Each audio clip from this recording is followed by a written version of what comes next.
from Bowlero Mesa here for the title matches of today's JBT event. Two good ones here, 1 versus 2 in scratch match play. Zach Grime taking on Hunter Mays. An 11-time winner playing a 9-time winner respectively. So it should be a good battle over here.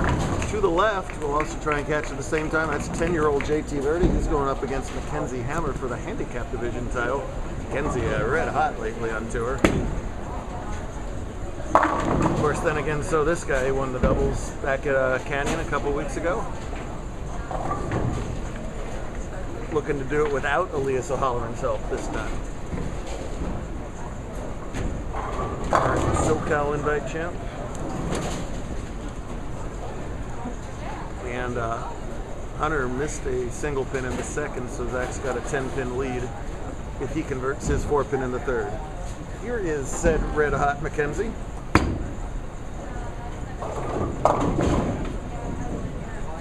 Can't get that ball to climb up after JT opened with the double, so she'll trail early, and she's giving 14 pins to JT too, so looks like she'll have her work cut out for herself.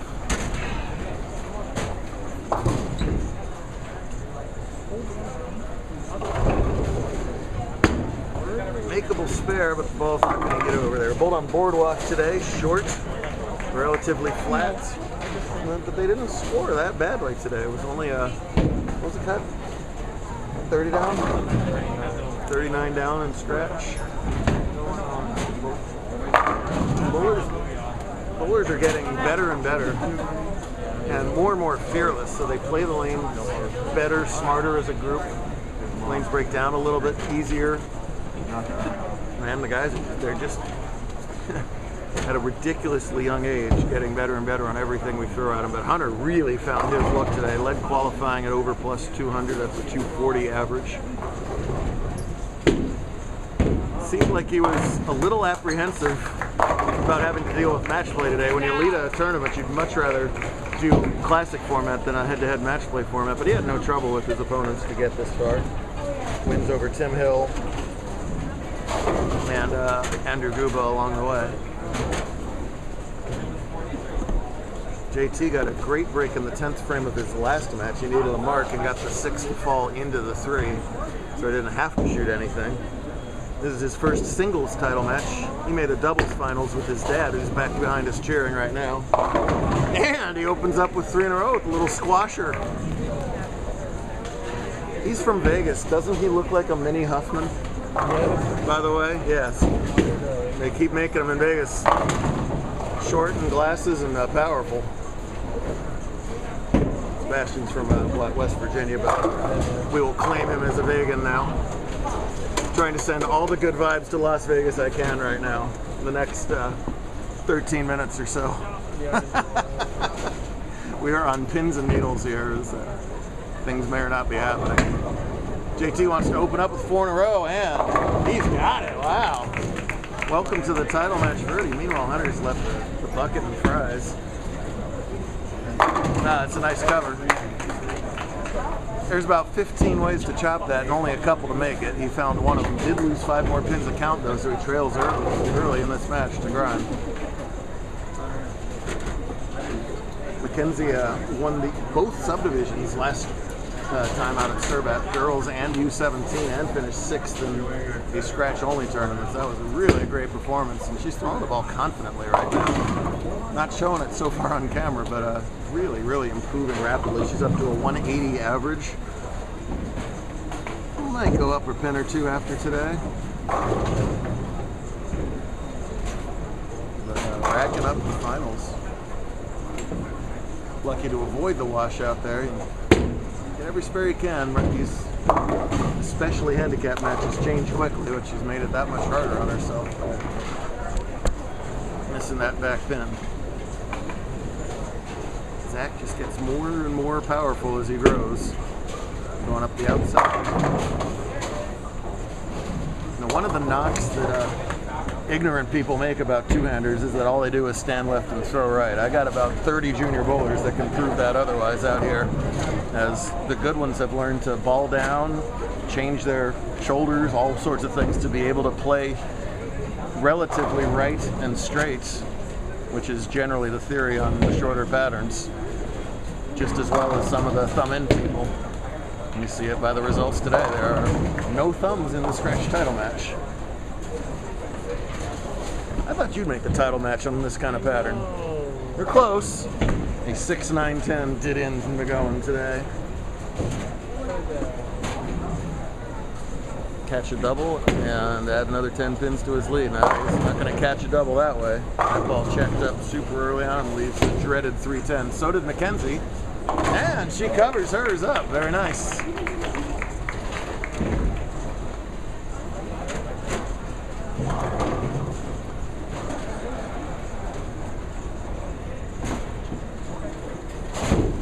Zach can throw a backup, but he doesn't do it very often. I'd be surprised if he does it on this. Right now, he's going to take a lesson from the short guy over here who's got front four.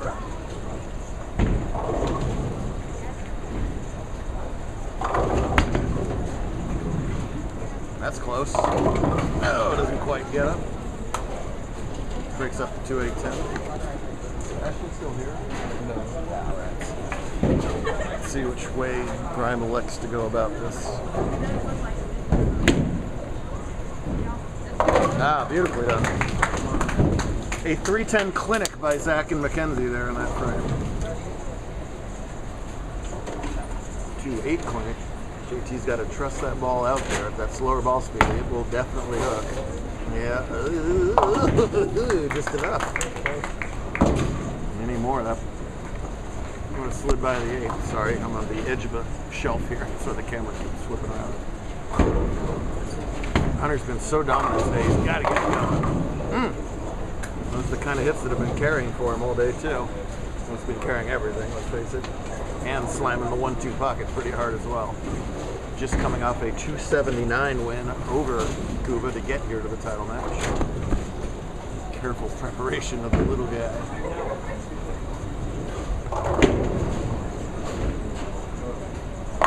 Boy, he is having no problems trusting that ball out to the gutter, and Hunter misses another single pin. If there's been one flaw in this outstanding bowler's stepladder performances, it's been a propensity to occasionally miss some of these single pins and really putting himself beyond the 8 ball here. He's fortunate that Zach hasn't doubled yet, but when you yourself with 2 9 counts, that doesn't matter, unfortunately. Body language tells the story right here. Meanwhile, Ms. Hammer's got some catching up to do too. She hasn't done much wrong. It's just JT's done a lot right. Ball change, and not a very good looking ball change, unfortunately. You gotta get something that gets through the middle but still has some pop on the back.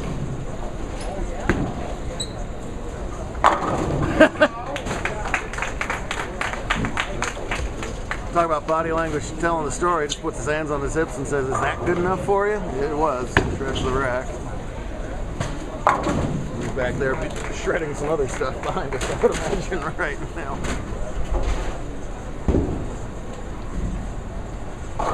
For the last couple years, we knew that Zach could win or make finals when they were easy, and the question was whether, you know, he was one of those stomp and spray two-handers. That question has been answered and then some. He's hitting all patterns these days.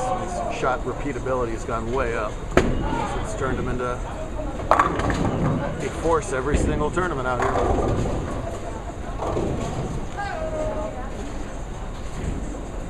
And both of them appear a bit flummoxed. That was definitely a flummoxed face. He looks back at his written section saying, what goes on around here? Hammer in the 7th. Hey, can't trip the 2. Nonetheless, without a double, he'll have a 25-pin lead if he covers this 4-7. She does without issue.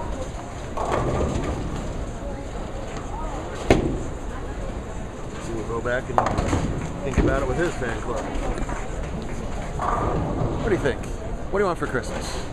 New wagon? What do you want? I want to win for Christmas. All right, there we go. All right. Would you like some camera time too?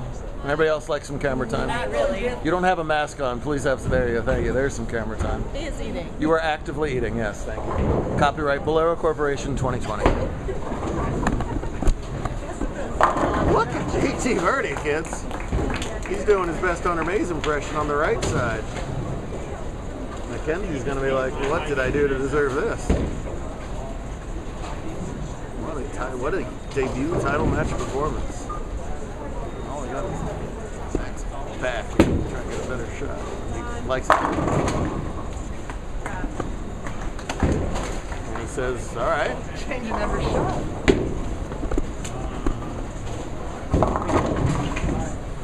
Games go through numerous transitions throughout the day. There's a big transition from about game 3 to 4. And I saw out of most bowlers. Looks like they're changing yet again on him. You gotta. Yeah. Not only do you have to execute, you also have to anticipate. Sometimes you move off strikes. Great air cue talking that. Wow. Demonstrative out of Hunter. You don't hear him make a noise like that very often. He does not want to let this day that he's dominated go south. Plenty of time left. Only trails by 15 now. He cut it to 5 with a strike in the 8th. It was a fantastic finisher. I've seen a lot of games start rocky for Hunter and then up back 7, back 8, back 6.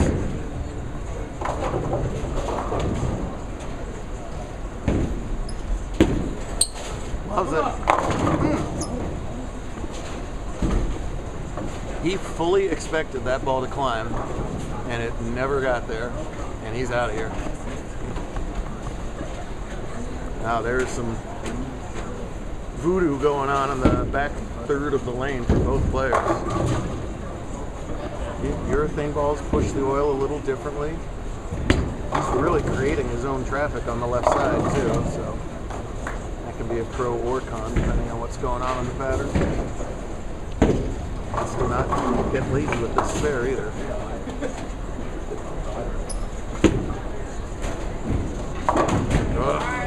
Just gets that ether out. Meanwhile, Mackenzie just hasn't been able to get going here. She had strikes in the 1st and the 3rd. Now opens in frames 2, 4, and 8, so she's really not like that right-hand lane, and it's out of time for what it is. Mackenzie's going back to Mrs. Hammer back there. Caesar's in the distance, saying, "What do I do?" You shake his hand at this point. Good game, you little twerp.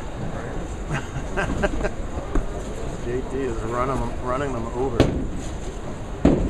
That looked a better reaction, but it doesn't climb the hill. Yeesh. I don't want to bowl on this. Good shots aren't getting there, and bad shots aren't getting lucky. Exactly. Righter with his feet. Yeah, everything was righter. And it immediately checks up at 30 feet. Alrighty then. Get in, atta girl. I was off camera, but Hammer made that 2-10. Zach is befuddled. Max is befuddled. Lindsay is befuddled. Jason's just fuddled. Jason is the top seed in handicap over there. Nice 3rd place finish for him. Some momentum going into main event. This guy's a rock star on the lanes right now. He's the only one getting that ball to predictably come back right now. He'll be in the 230 scratch if he can just stay clean from here. Welcome to the title club. Tricky 3-6-10 to shoot at for grind. Nice job with the spares. That's the difference in the match right now. He's stayed clean. Well, Hunter hasn't.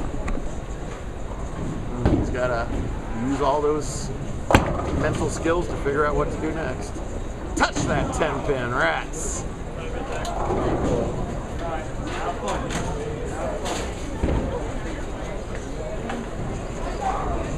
Oh, God.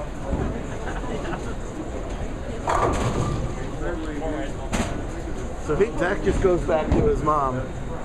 Mom, do you bowl at all? Do you bowl a little bit? Not competitive. Not competitively. Mom came up with the absolute correct line, which was, Zach, you decide. What are you asking me for? You got 11 titles, punk. All right, there it is. Let's see what he did decide right here. Sorry. Back to the left, more belly. Nice ball, Zach. Wow. So he gave up on going parallel right, went back left, and just pitched it at the gutter, and that seemed to work. But will it work on the other lane? Hunter can strike out for 199, Zach going at a 196 pace. This is the exact situation that Zach was in the last match, where if Hunter goes off the sheet, Zach will need one strike to win it all. Let's see if he can do that here. Nice frame. Yeah, you're brilliant. Coach Marcy back here, pulling all the right strings. This was the most confusing. I don't know if you caught that on the mic, but Skylar, who did bowl well today, said this was the most confusing pair in the house. I believe it. There was something up in the high 20s where like the high game was 180 all day. There was a pair up there that was bad. This pair was not looking. Yeah, that's Like, at all. Oh, look out! Zach just predicted that one. Yeah, this was the pair. Earlier, I went 261, 268 on this pair. Because the right lane never hooked. This is where I wish that they not only had the blue oil, but that it was, sort of precise as to what was going on. Because I would love to see what's on both sides of the lanes between 40 and 50 feet right now. This was the pair that I missed my 6, 9, 10 and had the bad day. That's right. Because we couldn't get the ball to finish.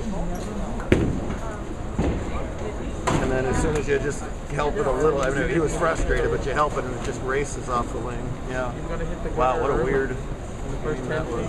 Yeah. Well, not what we expected there. Is Hunter bowled so great all day long. But listen, all credit to all credit to Grimes. He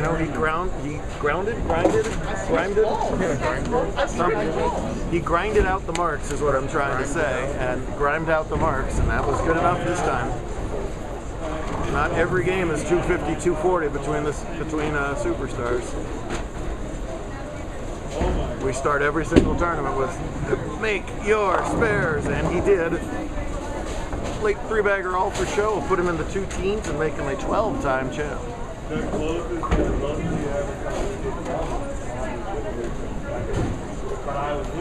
And I'm not even going to try to get under his play. There was the backup ball we were thinking it might be doing the 310. Made the right moves late, and he's the winner. Great stuff here from Mesa. The staff here was fantastic all weekend long. Not a surprise there.